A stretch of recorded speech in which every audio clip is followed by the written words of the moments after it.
Well, I've said this, and I keep saying this, it's going to take everybody to bring what Elizabeth has brought to this team. And just looking at that, like, I'll take that role. I'll take the bad guy role, and I'll continue to take that on and be that for my teammates. I'm just going to do whatever it takes for my coach, whatever position my coach needs me to play in. I'm just going to do whatever benefits the team. Chicago Sky fans, what's going on? The team is shooting just 3-4-10 from the field, and now the frustration seems to be falling on Angel Reese. Something doesn't quite add up here. Is it time to rethink things, or are we overlooking a bigger issue? Not too long ago, Angel Reese was the talk of the town. Now, though, she's making headlines in Chicago for all the wrong reasons. Her game is stacked with rebounds but lacking in points. Could the Sky's brightest star actually be their biggest weakness? Let's take a closer look. In a recent matchup, Reese grabbed an impressive 14 rebounds. Sounds solid, right? Well, I've said this, and I keep saying this, it's going to take everybody to bring what Elizabeth has brought to this team. I think so many people are watching women's basketball right now. Yeah. It all started from the national championship game, and I've been dealing with this for 2 years now. He called me out, though. He called me out first. But here's the kicker. Reese only put up 7 points. That's tough to swallow for someone expected to be the team's offensive anchor. Sure, rebounds matter, no doubt about it. But when your star can't turn those second chance looks into buckets, it becomes a serious problem. Especially when she's hitting just 30% from right at the rim. That's not just off, it's alarming. Fans are noticing, and they are not exactly quiet about it. Social media is lighting up with calls to bench Reese. A harsh fall from the hype that surrounded her arrival. But can you blame them? When your team's sliding, you look to your stars to carry you, not disappear. And there's another wrinkle. During the Olympic break, Reese was busy with fashion shoots and her podcast. Nothing wrong with that, players are allowed lives outside the game. But when your on-court production dips, people start asking questions. One critic summed it up bluntly: Angel keeps posting up and shooting 30% from the floor, it's getting ugly. Ouch. Not exactly the headline you want for your franchise face. Here's the thing, this isn't even a new problem.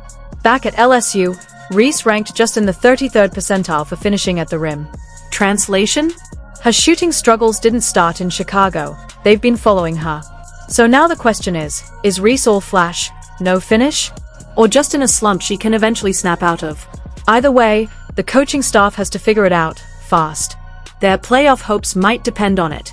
But while all eyes are on Reese, another story is quietly unfolding. Kamilla Cardoso. She's stacking rebounds and assists like it's nothing, and yet somehow, she's barely featured in the offense. In her latest outing, 11 boards, 6 dimes. That's not just solid, that's game-changing. But Chicago is barely letting her touch the ball. That's like owning a Ferrari and only using it to pick up groceries. Fans see it too. One frustrated supporter didn't hold back. Kamilla needs 15+ shots. What the hell is Coach Spoon doing?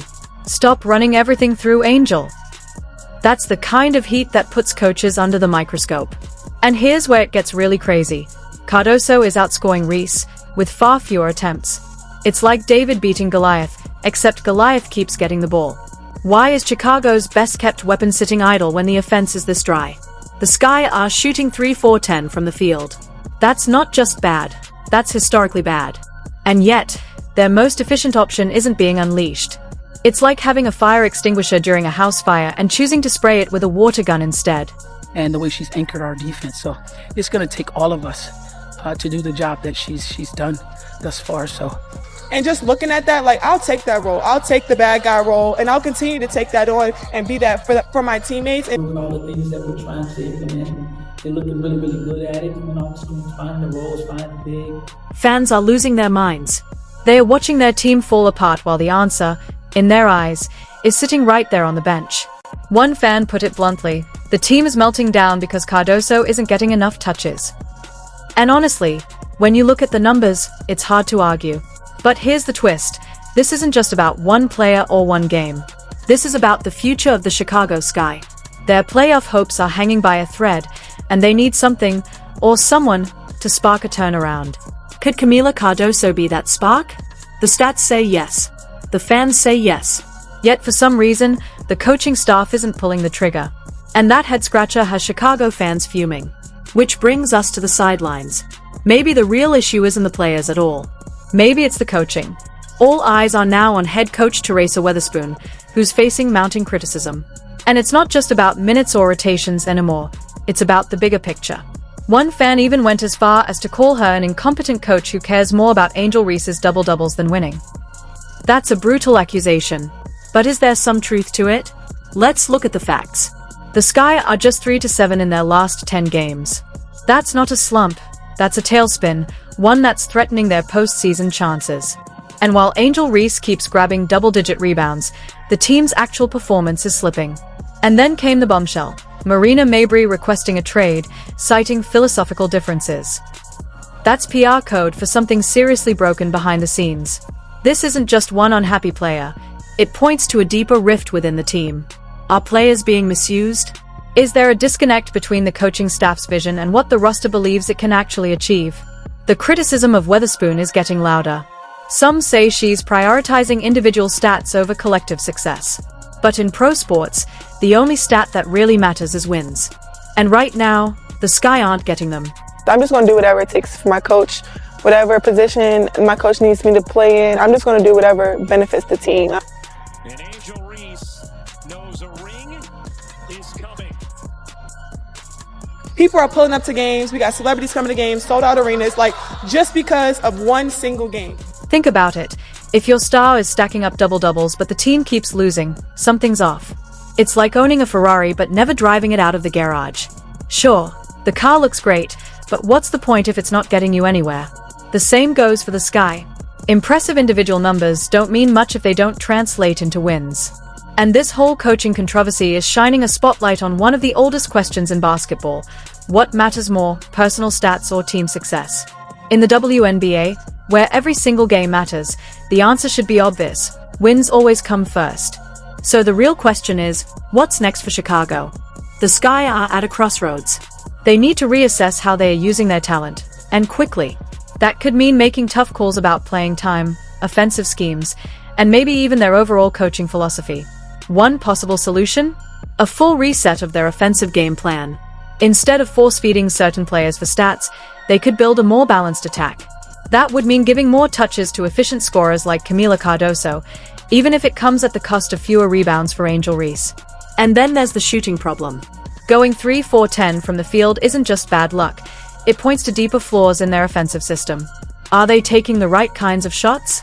Are they creating enough open looks? Those are the tough questions Teresa Weatherspoon and her staff have to answer, and fast. But here's the catch. Change isn't easy, especially mid-season. It takes guts to admit your strategy isn't working and to pivot in a new direction. The question is, does Weatherspoon have the courage to do it? And even more importantly, will Chicago's front office give her the chance? The clock is ticking. With every loss, the Sky slip further from playoff contention. The frustration among fans is boiling over. They are watching a team with real potential struggle to piece things together, and they want answers. At this point, it's not just about X's and O's. It's about culture, communication, and finding the balance between individual stats and collective success. Right now, the Sky are at a crossroads. Their season is hanging in the balance. Angel Reese's offensive struggles continue to overshadow her rebounding dominance, while Camila Cardoso is quietly shining, outperforming expectations but still not getting the touches she deserves. And here's the kicker. The coaching decisions are leaving fans baffled. It's like watching a chef ignore the best ingredients in the kitchen. The talent is there, but it's not being used the right way. So what's next for Chicago?